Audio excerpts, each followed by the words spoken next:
चांद पर उतरने और सूरज के नजदीक पहुंचने के मिशन के बाद अब भारतीय स्पेस एजेंसी इसरो ब्रह्मांड के सबसे चमकीले ग्रह शुक्र ग्रह पर पहली बार शुक्रयान-1 मिशन लॉन्च करने वाली है। अब इस मिशन में शुक्र ग्रह पर क्या पता लगाने की कोशिश की जा रही है, चलिए जानते हैं। देखिए, शुक्र ग्रह को ब्रह्मांड का सबसे गर्म ग्रह माना जाता है, जहाँ धरती के मुकाबले 100 गुना ज्यादा एटमॉस्फेरिक प्रेशर होता है। शुक्र ग्रह पर हमेशा एसिडिक बादल होते हैं और इन बादलों की स्टडी करने के लिए ही शुक्रयान मिशन भेजा जा रहा है। साथ ही इस मिशन के दौरान high resolution synthetic aperture radar और ग्राउंड पेनिट्रेटिंग रडार की मदद से शुक्र ग्रह की भौगोलिक संरचना और ज्वालामुखीय गतिविधियों की स्टडी भी की जाएगी। शुक्रयान-1 ऑर्बिटर मिशन होगा जो 4 साल तक शुक्र ग्रह की स्टडी करेगा। वैज्ञानिकों का ये मानना है कि अगर इस मिशन को समय रहते अनुमति नहीं मिली तो इस मिशन को 2024 के बजाय सीधे साल 2031 में लॉन्च किया जा सकेगा, क्योंकि शुक्र ग्रह को लॉन्च करने के लिए फेवरेबल लॉन्च विंडो अगले 7 साल बाद ही बन पाएगी। रैपर ब्रोडा वी का एक संस्कृत रैप वाला गाना सोशल मीडिया पे काफी वायरल हो रहा है।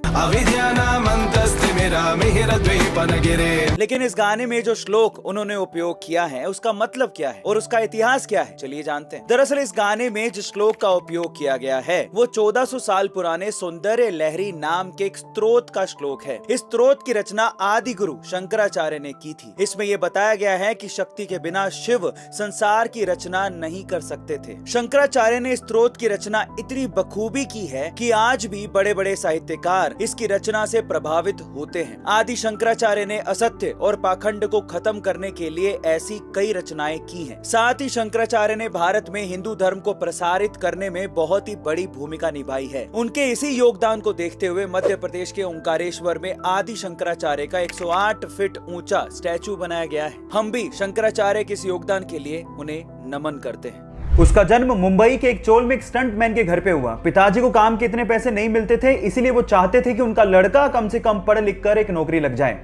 इसके लिए उसने इंजीनियरिंग की पढ़ाई पूरी की, लेकिन इसी दौरान जब उसे एक जॉब का लेटर मिला तो उसने अपने पैशन के लिए उस जॉब के लेटर को फाड़ते हुए कहा कि वो 9 से 5 की नौकरी के लिए नहीं बना है।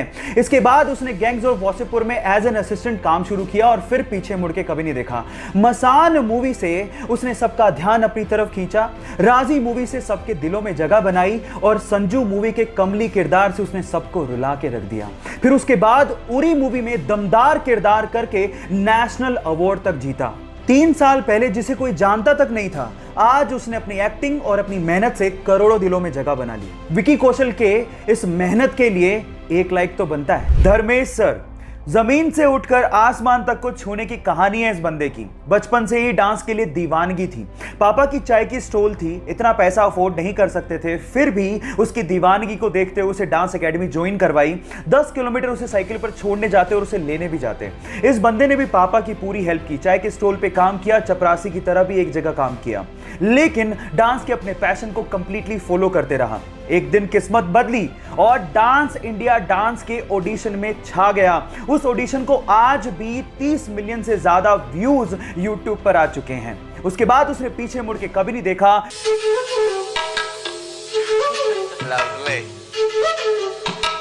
और आज धर्मेश सर बहुत ही सक्सेसफुल कोरियोग्राफर, एक्टर और एक डांस रियलिटी शो में जज हैं। अपनी मेहनत और जुनून से कैसे आसमान को छुआ जाता है, ये आप धर्मेश सर से जरूर सीख सकते हैं।